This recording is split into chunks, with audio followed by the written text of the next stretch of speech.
you see these screenshots. South Africa has more than 21 million young people, yet millions of young people are politically disengaged, politically uninformed, or have completely lost faith in political parties. And honestly, I understand why. Many young people look at corruption, unemployment, load shedding, poverty, inequality, political scandals, and even broken promises from these politicians. Then ask themselves, what's the point of voting if nothing changes? But here's the uncomfortable truth, guys. Here's something you fail to confront. Politics still affects your life, whether you participate in it or not.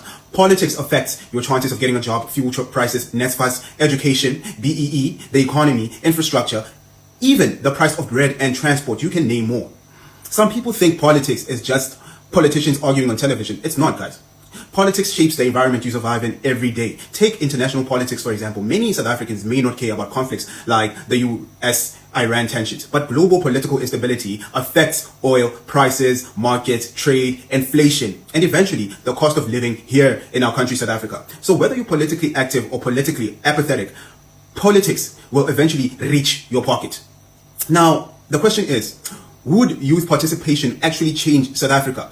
Well, I would say yes and no. Yes, if people or young people participate in large numbers and support movements that genuinely prioritize the future of the youth and the long-term development of the country, it may work out. But also no, because politics is not only influenced by votes, it is also influenced by money, corporations, donors, and powerful economic interests. And this is where the real problem begins. South African youth are largely economically inactive, unemployed. Many young people do not have the economic power to fund political movements that truly represent their interests in the same way wealthy families, wealthy elites, multinational corporations, and donors can. And economic weakness eventually breeds political weakness. We sign agreements like the African Continental Free Trade Area, but how many young people actually understand how they will benefit from it? How will youth-owned businesses compete? How will ordinary people participate in the economy? How will township youth access the opportunity presented by the African Continental Free Trade Area? These are the conversations we should be having.